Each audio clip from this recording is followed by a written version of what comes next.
মূর্খতা এবং অজ্ঞতার একটা সীমা থাকা উচিত, বাট বাংলাদেশের মানুষের মূর্খতা এবং অজ্ঞতার যেন কোনো সীমা নাই। এখানে যে ভদ্রলোককে দেখা যাচ্ছে ছবিতে, নাম কি, মালেক আনসারি না কি জানি, তো দেখলাম যে তার একটা ইউটিউবের একটা ভিডিও হঠাৎ করে আমার সামনে চলে আসলো। আমারও একটা কন্টেন্ট দরকার ছিল, তো চলেই যখন আসলো দেখলাম যে 1,13-14,000 ভিউ হয়েছে গত 17-18 ঘন্টার মধ্যে। আর তার যে সাবস্ক্রাইবার সেটাও দেখলাম 4 লক্ষের উপরে। আবার বিষয়বস্তু বলছে সব কিছু উল্টে গেল, ডোনাল্ড ট্রাম্প, তারেক রহমান। চিন্তা করলাম, এবং শেখ হাসিনা। তাহলে চিন্তা করলাম যে এখানে ইন্টারেস্টিং কোনো বক্তব্য আছে, তো আমি শুনলাম। শোনার পরে আমি তো একবার আকাশ থেকে পড়লাম, এবং একই সঙ্গে তার যে দর্শক শ্রোতা তাদের কাণ্ডজ্ঞান দেখে আমার হুঁশ ফেলল যে আসলেই এতদিন ধারণা করতাম বাংলাদেশের গণমানুষ যে আসলে ভয়ঙ্কর মূর্খ, সেটা আবারও নতুন করে প্রমাণিত হলো। পুরো বিষয়টা বুঝতে গেলে এই ভদ্রলোকের বক্তব্যটা একটু শুনতে হবে। ছিল কি হয়ে গেল, কি হয়ে গেল ভাইজান? কি হওয়ার কথা ছিল? ডোনাল্ড ট্রাম্প ক্ষমতায় আসার পর এক হাত নিয়ে নিবে, এক হাত দেখায় দিবে। কাদেরকে এক হাত দেখায় দিবে? কাকে দেখাবে? জামাতকে দেখাবে, আর এই বিএনপিকে দেখাবে, যারা শেখ হাসিনাকে এই দেশ থেকে ভারতে পাঠাইছে, দিল্লিতে পাঠাইছে। ও আচ্ছা, এবার বুঝতে পারছি। অর্থাৎ আওয়ামী লীগের লোকজন এবং তাদের সমর্থক গোষ্ঠী যারা আছে এবং এই অন্তর্বর্তীকালীন সরকারের সমর্থন যারা করে না, তারাই আসলে এই ধরনের কল্পনার জগতে আছে। ডোনাল্ড ট্রাম্প ক্ষমতায় আসলে অন্তর্বর্তীকালীন সরকার সহ এই যে বিএনপি জামাত, এদেরকে এক হাত দেখিয়ে দিবে। তবে বিএনপি জামাতের বিষয়টা বলতে পারি না, তবে অন্তর্বর্তীকালীন সরকারকে যে এক হাত দেখিয়ে দিবে এই ব্যাপারে চিন্তাভাবনা করে, কল্পনা করে আওয়ামী লীগের লোকজন এবং তাদের সমর্থকরা ডুগডুগি বাজাচ্ছে। এটা রাইট কথা, একেবারে সঠিক কথা। হ্যাঁ, তো তারপর তাদেরকে এক হাত দেখে নিবে। সাধারণ মানুষের মধ্যে এরকম একটা ভয় ঢুকাই দেওয়া হয়েছিল, একেবারে ঘাড়ি কথা। সব সাধারণ মানুষের মধ্যে না, অন্তর্বর্তীকালীন সরকার সমন্বয়ক এবং অন্তর্বর্তীকালীন সরকারকে যারা সমর্থন করে তাদের মধ্যে এই ধরনের একটা ভয় ঢুকিয়ে দেওয়া হয়েছিল। এবং খালি হয়েছিল না, অর্থাৎ অতীতকাল না, পাস্ট টেন্স না, এখনও ভয় দেখানো হচ্ছে। তো ঘটনা কি, এটার এগেনস্টে বা এর বিপরীতে কি কোনো ঘটনা ঘটছে যে অন্তর্বর্তীকালীন সরকারের তাহলে আর কোনো ভয় পাওয়ার কিছু না, এরকম কোনো কিছু কি ঘটছে নাকি? কিন্তু কি দেখা যাচ্ছে এখন? একটা দাওয়াতের কার্ড আসছে, হচ্ছে কার কাছে? তারেক জিয়ার কাছে। ও আচ্ছা আচ্ছা, দাওয়াত কার্ড আসছে। তো এই দাওয়াত কার্ডটা কে পাঠিয়েছে? বিষয়টা তো খুবই জটিল মনে হচ্ছে, একটু পরিষ্কার করে খুলে বলেন ভাইজান। 6 তারিখ অথবা 5 তারিখে, ফেব্রুয়ারি 5 অথবা 6 তারিখে ডোনাল্ড ট্রাম্প হোয়াইট হাউসে ঢুকবেন। মানে এর আগের দিন রাত্রেই ঢুকবেন। ওখানে একটা ট্রেডিশন আছে যে ক্ষমতায় আসে নির্বাচনের মাধ্যমে, জোর করে না। যে ক্ষমতায় আসে সে পরের দিন সকালবেলা, মানে যে রাত্রে উঠে তার পরের দিন সকালবেলা পৃথিবীর কিছু গণ্যমান্য ব্যক্তির সাথে নাস্তা করে। প্রথমেই বলছিলাম না যে মূর্খতার একটা সীমা থাকা উচিত, কিন্তু এই ভদ্রলোকের মূর্খতার কোনো সীমা পরিসীমা আছে বলেন? সে বলল যে 5 বা 6 ফেব্রুয়ারি তারিখ, তাই না? সেটাই বলল যে ওই দিনে একটা অনুষ্ঠান হবে। আবার একই সাথে সে আরও একটা পরিষ্কার করে বলল কি, যে আমেরিকায় একটা ট্রেডিশন আছে, নতুন যে প্রেসিডেন্ট নির্বাচিত হয়ে আসে সে যেদিন ক্ষমতায় বসে, অর্থাৎ হোয়াইট হাউসে ঢোকা মানে তো ক্ষমতায় বসা, রাইট? তার পরের দিনে ওই আমেরিকার প্রেসিডেন্ট কিছু গণ্যমান্য ব্যক্তিদের সাথে ব্রেকফাস্ট মানে নাস্তা করে। তার মানে সে বলতে চাচ্ছে যে ওই 5 অথবা 6 ফেব্রুয়ারির আগের দিন, ধরেন 4 তারিখ বা 3 তারিখ, ডোনাল্ড ট্রাম্প হোয়াইট হাউসে যাবে এবং তার পরের দিন ওই গণ্যমান্য ব্যক্তিদের সাথে নাস্তা করবে। তাহলে এখানে মূর্খতার বিষয়টা কি? মূর্খতার বিষয়টা হচ্ছে এর কোনো মানে নলেজই নাই, কোনো ইনফরমেশন তার কাছে নাই, এবং এটাই ভয়াবহ একটা আমার কাছে অপরাধ বলে মনে হয়। কারণ এই যুগে অন্তত আমেরিকার যে প্রেসিডেন্ট, নির্বাচিত প্রেসিডেন্ট কয় তারিখে ক্ষমতায় বসে অর্থাৎ অফিসে যায়, এইটা তো এখন সারা দুনিয়ার মানুষ যেহেতু মোবাইল ফোন ইউজ করে, তারপরে সোশ্যাল মিডিয়ার যুগ, তাই না, ইনফরমেশন টেকনোলজির যুগ, এইটা কেউ যদি নাও জানতে চায় তাও সে জেনে যাবে। তো ঘটনাটা কি আমরা জানি যে আর সপ্তাহখানিক পরে অর্থাৎ 20 জানুয়ারি সে ক্ষমতায় যাবে, রাইট? অর্থাৎ অফিসে ঢুকবে, হোয়াইট হাউসে ঢুকবে এবং পুরোপুরি প্রেসিডেন্ট হিসেবে কাজ শুরু করে দিবে। আর এই যে কথিত ব্রেকফাস্ট বা নাস্তার অনুষ্ঠান কবে হবে? 5 অথবা 6 ফেব্রুয়ারি। তাহলে কতদিন পরে? একেবারে কমসে কম কত 17-18 দিন পরে, 17 দিন, মিনিমাম 17 দিন পর। অথচ এই ভদ্রলোকের কোনো আইডিয়াই নাই সে বিষয়ে। সে বলল কি যে আমেরিকার প্রেসিডেন্ট যেদিন নির্বাচিত, যেদিন অফিসে যায় তার পরের দিনই ইয়ে করে, এই নাস্তা অনুষ্ঠান করে, তাই না? এর কিন্তু এই খবরও নাই। অবশ্যই জন্য আমি দোষ দেই না, এত খবর অনেকেই জানে না। আসলে এইটা প্রত্যেক বছর হয়। এইটা কোনো প্রেসিডেন্ট নতুনভাবে নির্বাচিত হলো বলে তার সম্মানে এই যে ব্রেকফাস্ট, অ্যানুয়াল প্রেয়ার ব্রেকফাস্ট, যেটা এখন আমাকে বলতেই হচ্ছে অ্যানুয়াল প্রেয়ার ব্রেকফাস্ট, রাইট? তো এই অনুষ্ঠানটা প্রত্যেক বছর হয় আমেরিকাতে। এই অনুষ্ঠান অর্থাৎ বার্ষিক অনুষ্ঠানটা শুরু হয় কিন্তু 1933-34 সালের দিকে। তখন কিন্তু এটা সম্পূর্ণ একটা স্বাধীন একটা প্রেয়ার অনুষ্ঠান হতো, যার সাথে সরকারের কোনো সম্পর্ক ছিল না। এবং এখানে ওই আমেরিকার কোনো গণ্যমান্য প্রেসিডেন্ট এ ধরনের তেমন কেউ আসতো না। এরা জাস্ট ওই যে যেহেতু এরা খ্রিস্টিয়ান, আর তখন খ্রিস্টিয়ানিটির প্রতি মানুষের বিশ্বাস তো আরও অনেক বেশি ছিল। তো এই জন্যে আমেরিকার যাতে উন্নতি হয়, উত্তরোত্তর সাফল্য লাভ করে, আমেরিকার মানুষ যাতে ভালো থাকে, এই জন্যে এরা সবাই মিলে ওই যিশুর কাছে প্রার্থনা করত।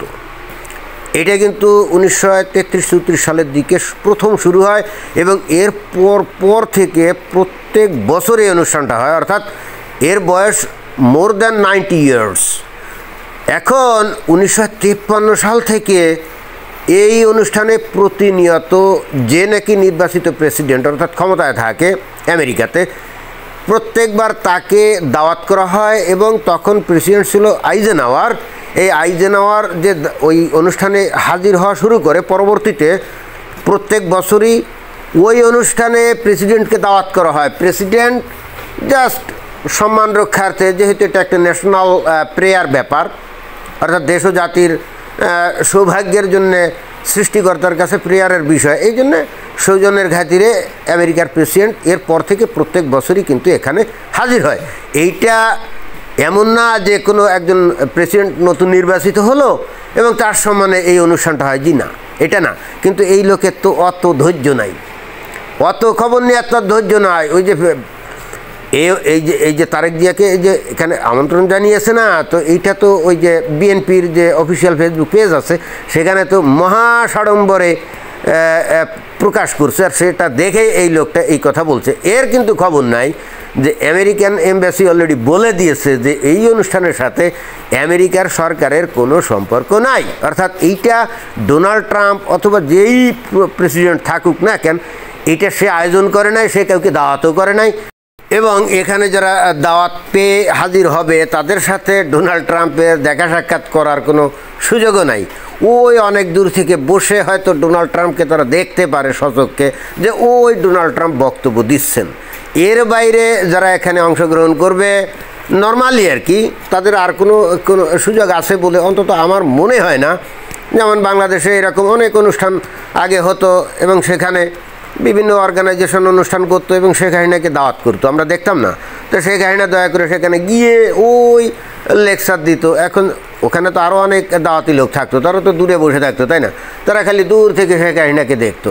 এবং বর্তমানে মনে করেন যে বিভিন্ন অর্গানাইজেশন যে অনুষ্ঠান করে সেখানে এই যে মোহাম্মদ ইউনূসকেও দাওয়াত করে। তো তাই বলে কি যারা নাকি আরও দাওয়াত পায় তারা কি ওই ডক্টর মোহাম্মদ ইউনূসের সাথে কথাবার্তা বলার সুযোগ পায় নাকি, খাইকাদের করার সুযোগ পায় নাকি? না। কিন্তু এই ভদ্রলোকের এই কমন সেন্সটা নাই। কোনো কিছু না জেনেই একেবারে দর্শমুখে এসে একটা ভিডিও বানিয়ে প্রচার করে দিয়েছে। এবং মজার ব্যাপার হচ্ছে এই ভিডিও শুনে লক্ষ লক্ষ লোক তাকে হাতে তালি দিচ্ছে, বাহবা দিচ্ছে। নাস্তার টেবিলে কথাবার্তা বলে, সেইখানে তারেক জিয়া দাওয়াত পাইছে। তাহলে সে খুব পরিষ্কারভাবে এটাই বললো যে সেখানে এই যে আমেরিকার প্রেসিডেন্ট আসে এবং সেখানে যারা অংশগ্রহণ করে তাদের সাথে কথাবার্তা বলে। অর্থাৎ অন্য কথায় তারেক জিয়া যদি এই অনুষ্ঠানে যায় তাহলে তারেক জিয়ার সাথে ডোনাল্ড ট্রাম্প কথাবার্তা বলবে, এটাই তো সে বলতে চাইল না। তো যাই হোক, আমি পুরো ব্যাপার মনে হয় পরিষ্কার অলরেডি করে দিয়েছি, এখন নতুন করে আর কোনো কিছু বলার নাই। আমি খালি বিস্মিত হচ্ছি যে এই সমস্ত লোকজনের ভিডিও কারা দেখে, তাদেরও কি কোনো কমন সেন্স নাই? অর্থাৎ অন্য কথায় বাংলাদেশের মানুষ কি এখন ডেসপারেটলি মূর্খ থাকবে এই দৃঢ় অঙ্গীকার করছে? কিন্তু এই লোকের এ তথ্যও জানা নাই যে আমেরিকাতে চাইলেও এই যে দাওয়াত যা পাওয়া গেছে, এরপরেও যদি তারেক যে যাইতে চায় আর কি, তারেক রহমান যদি যাইতে চায়, মনে হয় যে যাইতে পারবে না। কারণ আমেরিকায় ঢোকার ব্যাপারে তার বিরুদ্ধে তো স্যাংশন আছে, তাই না? তো এখন যারা নাকি দাওয়াত দিয়েছে তারা হয়তো জানতো না, কারণ সরকারের পক্ষ থেকে, আমেরিকান সরকারের পক্ষ থেকে, মানে প্রেসিডেন্টের যে অফিস বা আমেরিকার সরকারের পক্ষ থেকে যদি দাওয়াত করতো, তারা হয়তো এটা তথ্য তালাশ করে হয়তো দেখতো যে এ লোকের বিরুদ্ধে তো আমেরিকা ঢোকার ব্যাপারে স্যাংশন আছে, তাহলে তাকে দাওয়াত করবো কেন? কিন্তু অনুষ্ঠানে দাওয়াত করছে তো ওই যে অ্যানুয়াল প্রেয়ার যে ব্রেকফাস্ট, সেই যে ফাউন্ডেশন, তারাই হয়তো দাওয়াত করেছেন। তাদের কাছে হয়তো তথ্যটা তো নাই, যে কারণে হয়তো ভুলে ভালে দাওয়াত করে ফেলছে। কিন্তু এটা একেবারে 100% নিশ্চিত, এই তারেক রহমান যখন আমেরিকান এম্বাসিতে ভিসা নিতে যাবে, তখন তারা তো ঠিকই জানবে যে এর বিরুদ্ধে স্যাংশন আছে, তখন তাকে কি ভিসা দিবে কি দিবে না কে জানে। এরকম একটা সমস্যা পড়ছিল কিন্তু যে আওয়ামী লীগের আমলে যে বেনজির আহমেদ, ওই যে পুলিশের আইজি, জাতিসংঘের কি একটা সভা না কি জানি, এরকম পুলিশদের এই আমেরিকার জাতিসংঘ ভবনে সেখানে করার কথা ছিল। সারা দুনিয়ার বিভিন্ন দেশের যে পুলিশের আইজি, তাদের ইনভাইট করা হয়েছিল। তো বেনজির আহমেদের বিরুদ্ধে তো এরকম একটা নিষেধাজ্ঞা ছিল। তো তখন কিন্তু এই বেনজির আহমেদকে স্পেশাল পারমিশন দিয়ে ভিসা দিয়েছিল যে বাংলাদেশের মার্কিন দূতাবাস। কিন্তু সেটা তো একটা জাতিসংঘের একটা মিটিং ছিল, অতীব গুরুত্বপূর্ণ একটা বিষয়, তাই না? অর্থাৎ এই হেতু জাতিসংঘের অনুরোধে হয়তো মার্কিন সরকার বেনজির আহমেদকে অ্যালাউ করছিল। বাট এখানে এই যে প্রেয়ার ফাউন্ডেশন, যেটা অ্যানুয়াল প্রেয়ার ব্রেকফাস্ট ফাউন্ডেশন, যেটা এটা তো অত চেষ্টা করবে আমার কাছে তো তা মনে হয় না। আমি জানি না আসলে করবে কি না, কিন্তু মনে হয় না করবে। কারণ জাতিসংঘের যে জাতিসংঘের যে অনুষ্ঠান, তার থেকে তো নিশ্চয়ই এই অনুষ্ঠানটা এত গুরুত্বপূর্ণ কিছু না। এটা তো একটা অনেকটা প্রাইভেট ফাউন্ডেশন এটা করছে, স্বায়ত্তশাসিত ফাউন্ডেশন এটা করছে। তারা হয়তো না জেনেই তারেক রহমানকে ইনভাইট করছে, কিন্তু সেক্ষেত্রে এখন সময় তো বেশি নেই। এখন যেমন ধরেন 2 দিন আগে ইনভাইট করেছে, তাই না? তো সময় কত? 15-16 দিন আছে, তাই না? তো 15-16 দিনের মধ্যে এইটা কি এমন হবে যে তার বিরুদ্ধে নিষেধাজ্ঞা তুলে ফেলবে? আমার তো তা মনে হয় না। যাই হোক, এই লোকের এই সমস্ত তথ্য তালাশ কোনো কিছুই নাই।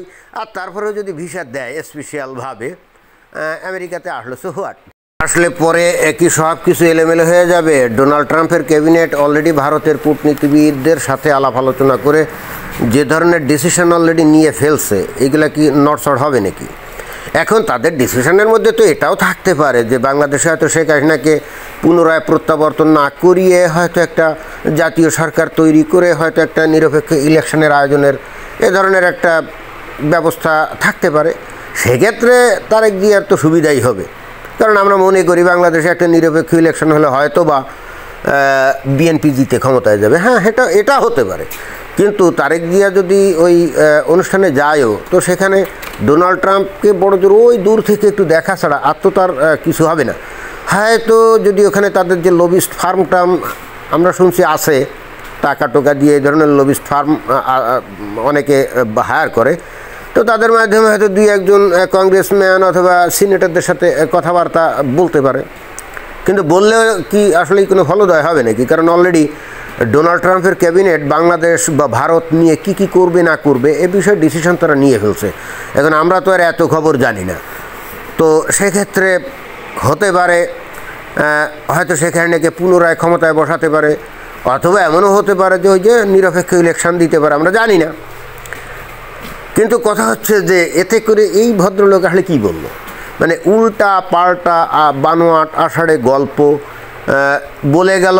আর এর নিচে শত না হাজার কমেন্ট পড়ছে যারা নাকি একে বাহবা দিচ্ছে, অর্থাৎ সবাই একেবারে গণহারে মূর্খতার পরিচয় দিচ্ছে এবং মনে হচ্ছে যে মূর্খতার মধ্যে এরা অপার শান্তি উপভোগ করছে। এদের এই সব কিছু দেখে আমার যেটা মনে হলো, একটা জিনিস মনে পড়ে গেল যে সত্যজিৎ রায়ের একটা বিখ্যাত চলচ্চিত্র ছিল, নাম হচ্ছে যে হীরক রাজার দেশে। হ্যাঁ, তো ওই হীরক রাজার একটা ফর্মুলা ছিল, সেটা হলো যে জানার কোনো শেষ নাই, জানার চেষ্টা বৃথা তাই। আমিও মাঝে মাঝে এটাই মনে করি যে বাংলাদেশের জন্য একেবারে অ্যাপ্রোপ্রিয়েট তথ্য না, তত্ত্ব মানে থিওরি। তো বাংলাদেশের মানুষ দৃঢ় অঙ্গীকার করেছে যেহেতু জানার কোনো শেষ নেই, অত জেনে শুনে লাভটা কি, মূর্খতার মধ্যেই অপার শান্তি, তাই না? তো পরিশেষে সবাইকে আবারও শুভেচ্ছা জানাচ্ছি এবং ধন্যবাদ জানাচ্ছি এবং একই সঙ্গে অনুরোধ জানাচ্ছি আমার এই ছোট্ট চ্যানেলটাতে একটু সাবস্ক্রাইব করে সাথে থাকবেন, নিত্য নতুন ভিডিও পাবেন, আলোকিত হবেন, এটাই আমার দৃঢ় অঙ্গীকার। এটাই ছিল বক্তব্য। ধন্যবাদ।